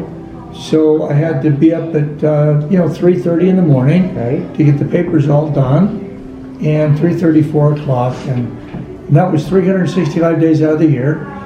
And then one night I went to bed, and I think I was a junior in high school. I was 16 years old, Okay. and I'm asleep, and then I hear the doorbell ringing. You know, what the crap? The doorbell's ringing, ding, ding, ding, ding. And so I got up, and nobody else was home. My parents were gone, and Suzanne was gone, and I think it was like 11 o'clock at night, something like that. But they're just all gone. And which was odd, because Mom and Dad were normally around. And so I went to the front door, and I opened it. There's nobody there. I went, so I went back and I laid down and I hear it again, ding ding, they're dinging. I thought it was one of my friends pranking me. And so I got back up and I went out and there's still nobody there. And I just had shorts on and no shoes. It was summer and I had, no, it wasn't summer. School was still on. Anyway, as I was walking back to my bedroom, we had a bathroom there. We always left the window open. For anybody to climb in that wanted. And Of course. so Yeah. and so as I looked out there, why not? I was weird. That's weird. And I went over and looked out, and there's just black smoke pouring out of Mrs. Gleason's house next door. I mean, just pouring. And she was a big person up in this education department. And she was old. she was old. She was really nice. She'd retired. And I went, what's that? It's fire. So I ran out of the house. I ran around, and the other neighbors were ringing their doorbell and banging on the door, trying to make it. Nobody's answering. And I'd done work for her in the house and cleaning things and fixing a few little things. So I knew her house, but I didn't know where the fire was. And so we said, well, forget this. And so I kicked in the door, and the smoke just poured out. And I said, okay, take her. And there was a stairwell going up right in front of the entryway. And I said, okay, because I knew where her bedroom was.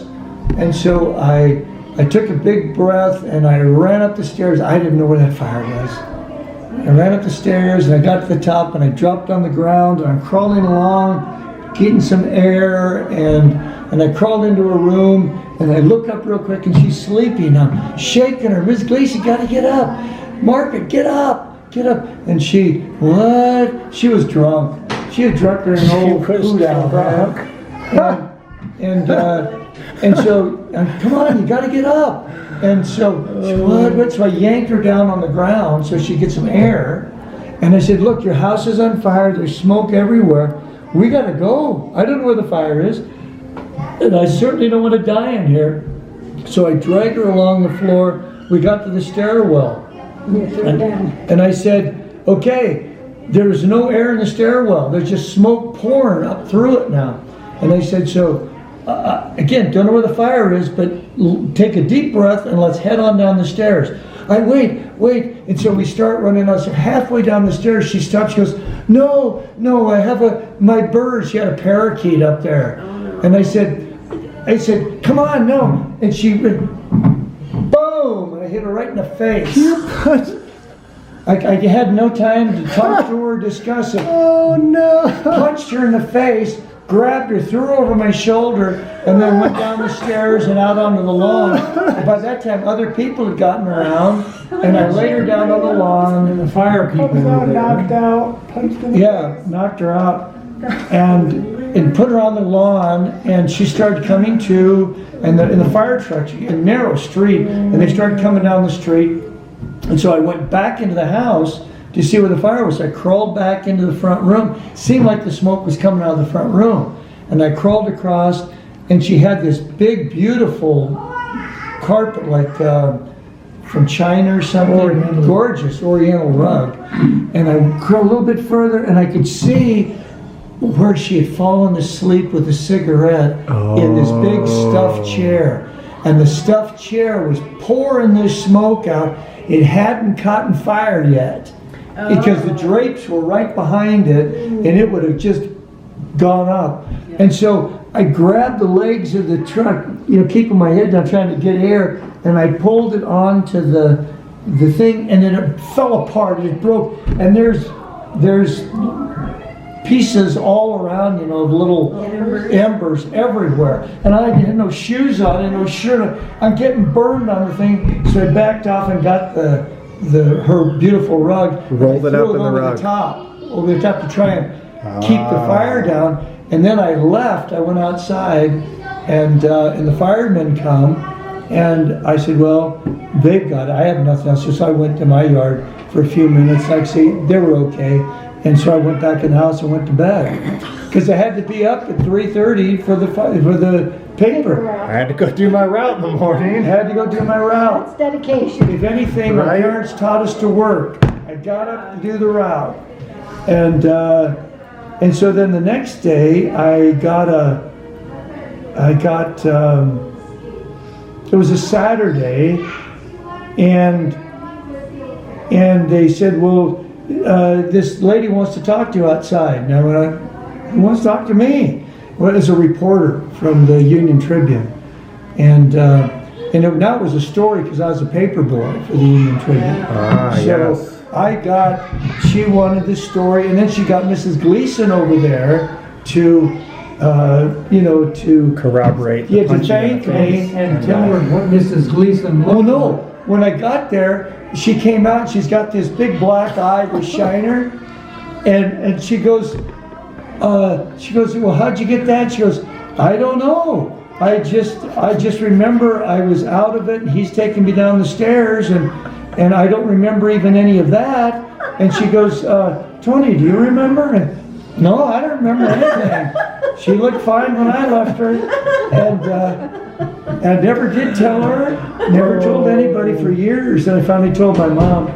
And then a couple of weeks later, on a Saturday, she came over, and she gave me a watch, which was really nice. I never had a watch. And she gave me a watch, and then my mom said, well, they're having this dinner, the paper, Union Tribune's having this dinner, and you earn these rewards or whatever being a paper boy for so many without having any complaints, and they want you to go Except for the lady with the black eye. along with me. They want you to go. And I said, I don't want to go. My mom was, I want to go. And finally my mom was, look, I never get to go to anything like this, and I really want to go. I want you taking me, and you're taking me. And I said, okay, fine, I'll take you. So I went down, and I didn't know it was to give me an award for heroism, and they gave me a trophy that I have somewhere in one of the boxes in the house that I haven't pulled out. And they gave you some money too, as I remember. Yeah, Not it a wasn't a lot, lot. it was like $50 or something. She gave me the thing. I figured, hey, what the heck? And then at high school, it happened to be the girl I was dating at the time. She was the head of the school paper, and she wanted this whole story to put in. So I got my 15 minutes of fame, and then Mom wanted me, when I started my practice, she brought that trophy in for heroism, and she wanted me to put it up in my office. So I put it on the top shelf of one of the bookshelves up the top. Be dang, people have good eyesight. They come in, what's that thing? What does that say? Heroism? Tell me, what was that? Ah, dang, tell the whole story. Yeah. And I punched this old lady and I saved her life. That's great. And that's what happened. That was Margaret Gleason, and that was the black eye. That was a great. That's the only woman I ever hit in my life that I can ever remember that I hit. Punched her right in the face. I had no time to argue. Okay, who were the gardener with the big hydrangeas? It was my mom. Okay, Yeah, my mom loved gardening. She loved planting things. I got to water it all, but she was really good. She had these huge hydrangeas that now at our house we're trying to, after all these years and getting passed around a lot with our missions, I think Susan has some. they're struggling. Suzanne had some, and we're hoping we can get them to come back. Oh, you Because have they're the some here. original. You have Yeah. some Are these here. from the Right out original? here on the deck. Oh, And they're just small now. We hope they'll live. Yeah. Julie just brought them back a couple of weeks ago, and we replanted them. Well, now well, it's a Susan- very Susan different climate Park- here than it is Susan in Park Southern had California. Yeah. A lot of them.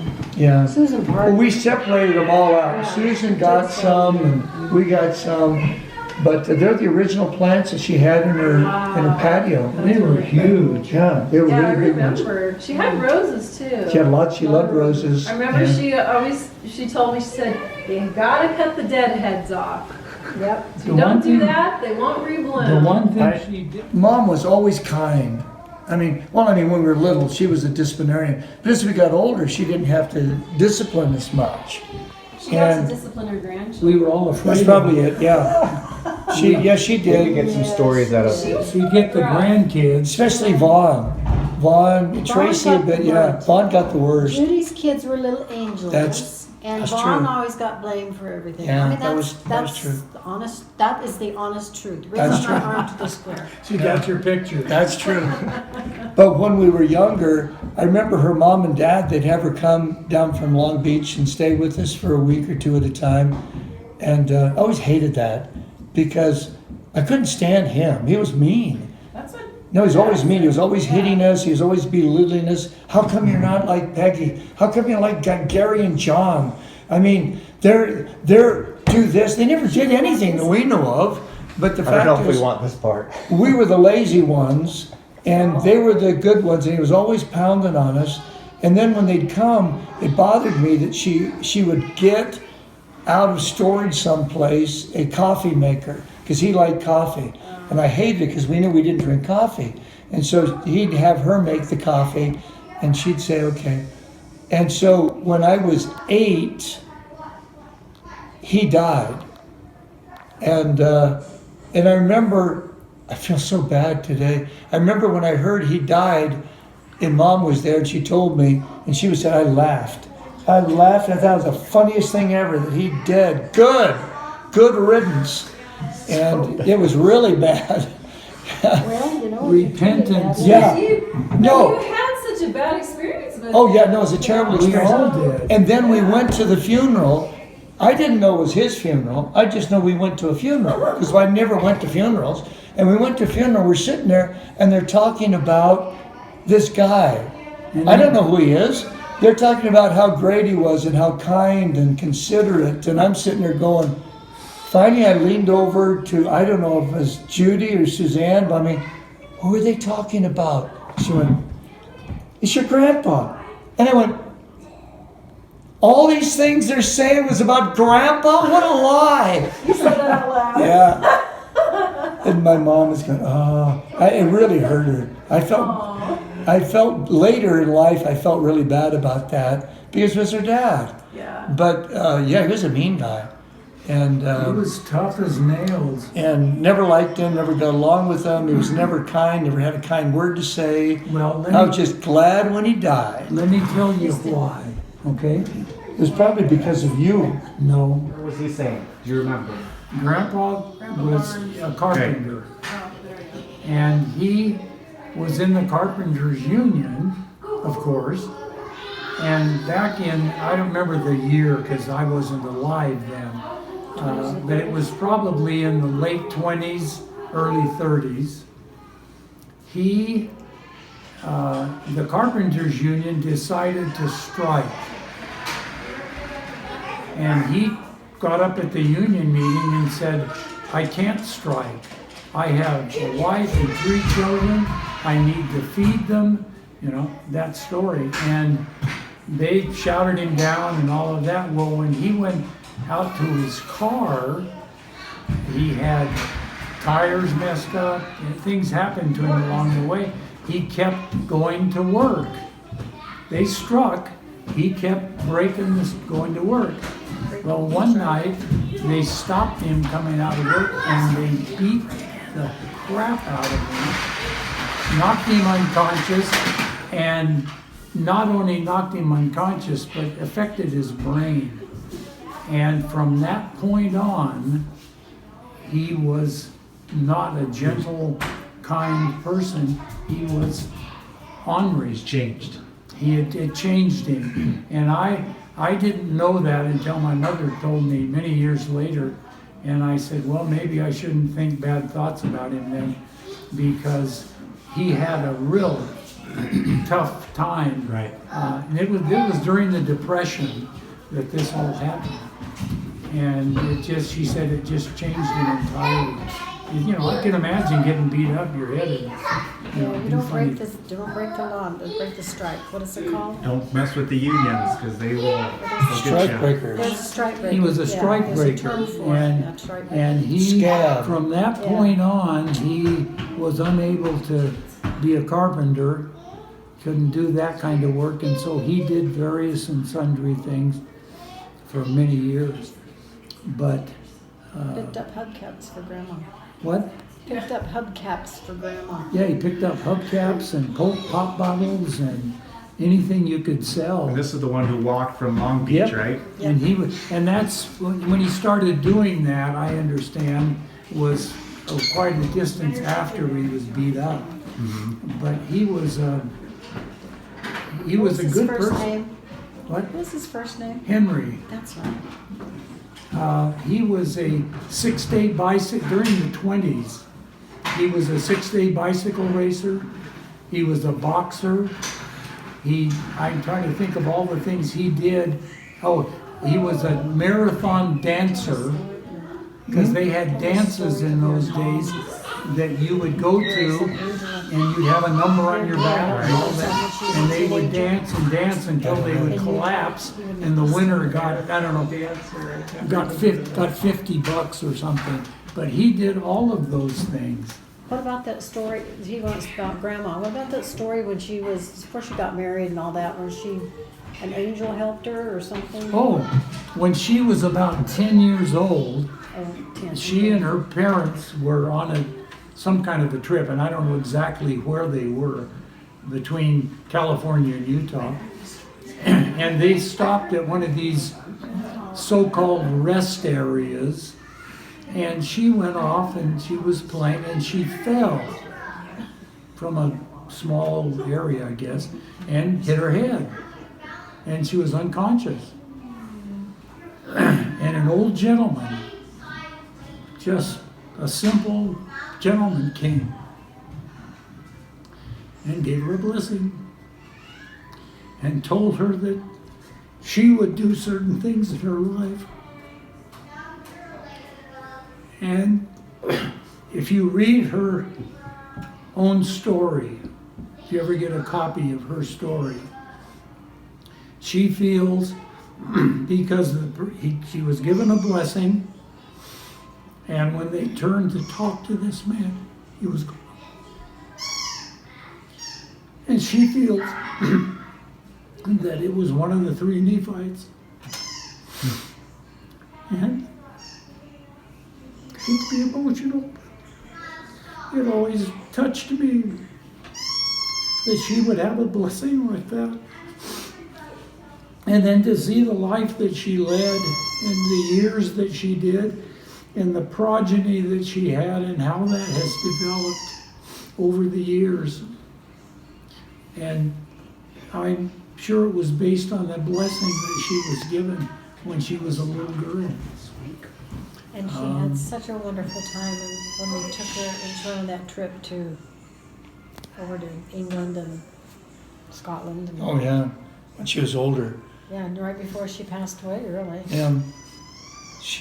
We'd gone to England, Right before that. and we got back, and she said after we got back, she came up just shortly after. She goes, "Well, gosh, I've always wanted to go to England," and so why don't you say something? We would have taken you with us. I mean, it'd be fine. And she said, "Well, I'd like to go," and I said, I can't leave my practice again for another 2 weeks. I just can't do it. And I said, so I got a hold of Judy and Suzanne And Gary. and Bud, No, not John Huffman, John. and his wife, and they said he'd go. And Bud and John are the same yeah, people. same. It's the same Okay. person. when he grew up, we knew him as Good Bud. clarification, because I don't know any of this. Okay, yeah. Well, this is Okay. Peggy's brother. Okay. Peggy has two brothers. One is John, one's Gary. Okay. The oldest one, John, We called Bud. he always was known as Bud when he Okay. grew up. Okay. But he said that he'd take her, and Judy and Suzanne would go with her. And I said, great. So we gave her some money. And Jimmy. And Jimmy paid for her other trip, and we gave her money to spend. And One of her grandsons. That's I know Janet's- Jimmy. Yeah. Janet's son. that's Janet's youngest. Yeah. And so we got over there. John was so good. He rented a car. He took a wheelchair, even though she could walk. But these places are long ways. And so he'd push her all around all the museums and everywhere, and then she'd stand and walk and see things. But he was so good to her the whole time they were there, and she came back, and she just always loved that. Well, and they went to Scotland. Went to Scotland, where her Drove family to came Scotland from London. He rented a And car she and was drove. able to see some of the They went up to the Isle of Man, family Ancestral places. Right. yeah, the Yeah, ancestral so- homes. She's from the McNeil clan, Yeah. and they got to see some of those things while she was there. Yeah, it was a great trip for her. When she came home, she was like a teenager. Yeah.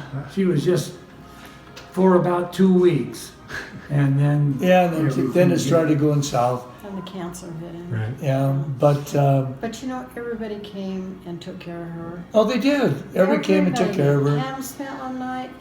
Janet was Yeah. living there for a while. Nina was there. Julie was there Everybody. for. Yeah. Well, Janet everybody was went. not nice to her. Janet didn't treat her well while she was taking care of her at the last, right at the end. She did not take care of her well. And she was actually mean to her. And so then Suzanne and Judy and Julie, they said, we'll help. And so they came down and said, Janet, you can step back and we'll take it. And the Relief Society. And the release, everybody came and helped because everybody loved her in the stake. And Audrey York came to stay and for a while. then she just kept hanging on. Right. And one morning she got up. She hadn't been doing well at all. And I'd go over and spell them off at night sometimes, and I actually had to tie her to the bed because she was so restless and wanted to get up. And one morning she got up, and she actually was fairly spry. Surprisingly, she's walking through the house, and she turns around, and Suzanne came walking in, and Suzanne had a bathrobe on, and she looked at her and she said, they they don't dress very well here in heaven. Really? Yeah, and she goes, Mom, what are you talking about? She goes, wait a minute. She goes, wait a minute. I was supposed to have died last night. Didn't I die? She said, I'm still here. She was upset. And she said, I knew I was supposed to die. And then she goes, and I was expecting Brzee to be there to meet me. And I know he's not going to be there. I know he's going to be off at some meeting somewhere. And I had to laugh. But she was kind. I remember in high school as a smart aleck teenager, and I was a senior. And I was being real smart mouth. Actually, one of the few times with her, because she was always so good and gracious with me. And I was getting mouthy, which is shocking for a teenager, you know. And so I was getting out there in the car, and she came up and I said something. She got mad. She went to slap me, which she had every right to do. And I stopped her. I was bigger than she was, and I stopped her. And I made a stupid statement like, you'll never hit me again, like she ever did. Yeah. I don't ever remember the time except she gave me a licking when I was little, or put soap in my mouth because I swore too much. But, and so I felt bad. She went inside, she was crying, and I left. And when I came back that night, her and my dad were in the kitchen, and I walked in. I remember standing in the doorway, and I said, so I started to say, I'm sorry. My dad walked up and he said, he just walked up to me again, I'm sorry. Boom! Knocks me out. I'm on the ground. Whoa! And then he brings you to, you okay? Yeah, I'm okay. And he looks at me and he says, don't ever speak to my wife that way again. And I knew where the pecking order was, and I wasn't at the top. He didn't say your mom, he said my wife. And never did that again. Yeah, I'll bet. Never did that again. And anything else last you want to share? I'm running out of space, and I'm happy to do more. But anything else? I'm sure there's more. I just at the moment don't remember. We'll have to think about it. Yeah, we'll think about it. Sounds good. Okay. Well, thank Signing you off. for your time. Everyone will enjoy it.